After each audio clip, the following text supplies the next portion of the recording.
প্রিয় শিক্ষার্থী বন্ধুরা, করোনা সমস্যার কারণে তোমাদের দীর্ঘদিনের ক্লাস থেকে তোমরা বঞ্চিত, তাই আমরা তোমাদের সুবিধার্থে অনলাইন ক্লাস পরিচালনা করছি সুকসম অভিযোগ উচ্চ বিদ্যালয়ের পক্ষ থেকে, যাতে তোমাদের ন্যূনতম হলো তোমাদের পড়ালেখার কিছুটা অগ্রগতি হয়। তা আজকে সেই হিসেবে আমি অষ্টম শ্রেণীর বাংলা প্রথম পত্রের মধ্যে মানব ধর্ম কবিতাটি তোমাদের জন্য আমি উপস্থাপন করছি। এই কবিতাটি লিখেছেন লালন শাহ। তিনি 1772 খ্রিস্টাব্দে ঝিনাইদহে মতান্তরে কুষ্টিয়াতে তিনি জন্মগ্রহণ করেন। শৈশব পেরিয়ে কৈশোরে তিনি সিরাজ শাহ অথবা সিরাজ শাহ নামে এক গুণী ব্যক্তির মরমী কবির সান্নিধ্য লাভ করেন, যার প্রেক্ষিতে তিনি তার শিষ্যত্ব গ্রহণ করেন। এবং লালন শাহের প্রাতিষ্ঠানিক কোনো শিক্ষা না থাকলেও তিনি হিন্দু ধর্ম এবং মুসলমান ধর্মের সম্বন্ধে তার অগাধ জ্ঞান ছিল, যার প্রেক্ষিতে তিনি সহস্রাধিক কবিতা বা গান তিনি লিখেছেন, যা আধ্যাত্মিক এবং আমরা মরমী গান হিসেবে তুলে ধরতে পারি। সেই হিসেবে আজকে যেই মানব ধর্ম কবিতাটি তিনি শিক্ষার্থীদের জন্য পাঠ্য বইয়ে উপস্থাপন করেছিলেন, তার জন্যে তিনি হিন্দু ধর্ম, ইসলাম ধর্ম, বৌদ্ধ ধর্ম, খ্রিস্টান ধর্মের বাইরেও যেটা মানবতার ধর্ম আছে, সেই প্রেক্ষিতেই তিনি এই কবিতাটি তিনি লিখেছেন, যা আমাদের বাস্তব জীবনে আমাদের মানুষের অনেক উপকারে আসবে। এই প্রেক্ষিতে আমি এখন তোমাদের সামনে কবিতাটি উপস্থাপন করছি। তোমরা আগে শুনে নাও, তারপর আমি তোমাদেরকে এই বিষয়বস্তু সম্বন্ধে অবহিত করব। মানব ধর্ম, লালন শাহ। সব লোকে কয় লালন কি জাত সংসারে, লালন কয় জেতের কি রূপ দেখলাম না এ নজরে। কেউ মালা কেউ তবজি গলায়, তাইতে কি জাত ভিন্ন বলায়, যাওয়া কিংবা আসার বেলায় জেতের চিহ্ন রয় ফেরে।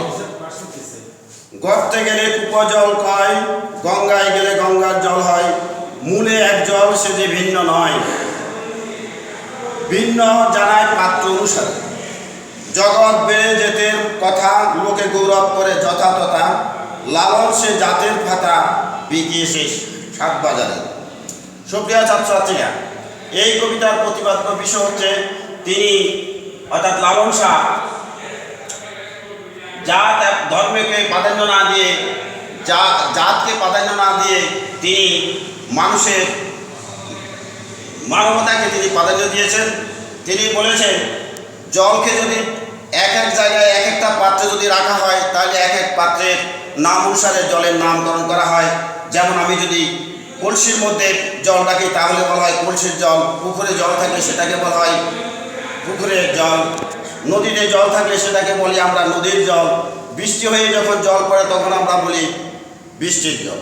তেমনি আমরা যদি এক এক ধর্মে, যখন আমি মুসলমান ধর্মে জন্মগ্রহণ করি তখন আমি মুসলমান, হিন্দু ধর্মে জন্মগ্রহণ করলে হিন্দু, খ্রিস্টান ধর্মে জন্মগ্রহণ করলে খ্রিস্টান, বৌদ্ধ ধর্মে জন্মগ্রহণ করলে বৌদ্ধ। কিন্তু তিনি এই সকলকে তেমন একটি মূল্যায়ন করেননি। তিনি মূল্যায়ন করেছেন আমরা সকল ধর্মের শেষ ধর্ম আমরা মানব ধর্ম হিসাবে আমরা টিকে দেখতে চাই এবং একে অন্যের সহযোগিতা করতে চাই। মানবতার বিকাশ ঘটলেই পৃথিবীতে শান্তি প্রতিষ্ঠিত হবে। এই হিসাবে লালন শাহ এই কবিতাটি তিনি উপস্থাপন করেছেন। জাত পাতে কেউ ছোট কেউ বড় এইগুলো তিনি বিবেচনায় আনেননি। তিনি এনেছেন আমরা একে অন্যের সুখে দুঃখে আপদে বিপদে একে অন্যকে সহযোগিতা করব। এখানে আমরা নিচু জাত, নিচু বংশ, তারপরে অন্য ধর্মের এইগুলার বালায় তিনি বিশ্বাস করেন না। তার কাছে সবচেয়ে মূল্যবান হল মানবের সৃষ্টির সেরা জীব।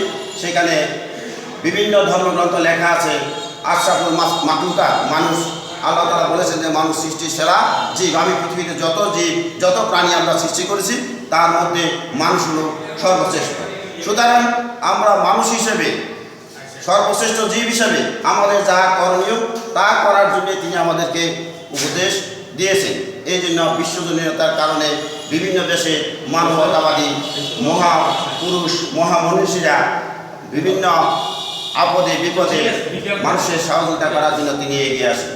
তো এইখানে আমি আজকে আর কিছু বলতেছি। তিনি এখানে বলেছিলেন, কিছু বিশেষত্ব দিয়েছিলেন। তিনি কয় মানে বলে, জেতের মানে জাতে, আর উপজল মানে কুয়ার জল, আরও কতগুলো তিনি বিশেষ বিশেষ গঙ্গার জল পবিত্র জল হিসেবে উনি চিহ্নিত করেছেন। যাই হোক, সর্বশেষ আমি তোমাদের কাছে এটাই বলতে চাই, আমরা যদি এই মানব ধর্ম কবিতার সারমর্ম উপলব্ধি করতে পারি, তাহলে আমরা যে তোমাদেরকে সোনার মানুষ, সাদা মনের মানুষ, আলোকিত মানুষ হিসাবে গড়ে তুলতে চাই, সেই জীবন, সেই কর্ম বা সেই প্রচেষ্টা আমাদের সার্থক হবে। পরিশেষে এখান থেকে যেই ধরনের প্রশ্নে আসুক না কেন, সৃজনশীল যে সকল প্রশ্নগুলো আসুক না কেন, আমি মনে করি যে তোমরা মানবতার ধর্মটাকে যদি বিচার বিশ্লেষণ করো, ভালোভাবে উপলব্ধি করতে পারো, তাহলে সৃজনশীল প্রশ্নে তোমাদের পরীক্ষাতে যে ধরনের প্রশ্ন আসুক তোমরা এখানে এই প্রশ্নে উপস্থাপন করতে পারবে। এই মনীষী বা লালন শাহ সর্বশেষ যে সহস্রা যে কবিতা তিনি লিখে গেছেন, এগুলাকে মরবী গান হিসাবে, আধ্যাত্মিক গান হিসাবে উনি সকলের কাছে সমাদিত হয়েছেন। এই মহামানবের 1890 খ্রিস্টাব্দে ঝিনাইদহে অথবা কুষ্টিয়াতে তিনি মৃত্যুবরণ করেন। তো পরিশেষে আমি তোমাদের সকলের সুস্বাস্থ্য এবং সুন্দর জীবন কামনা করে নিরাপদে থাকো এবং সর্বক্ষণে তোমরা অনলাইনে ক্লাসগুলো পর্যবেক্ষণ করো, দেখো, অনুসরণ করো এবং পড়ালেখা করো, এই কামনা করে আজকের এই ক্লাসটি, অনলাইন ক্লাসটি আমি শেষ করছি। ধন্যবাদ। ধন্যবাদ।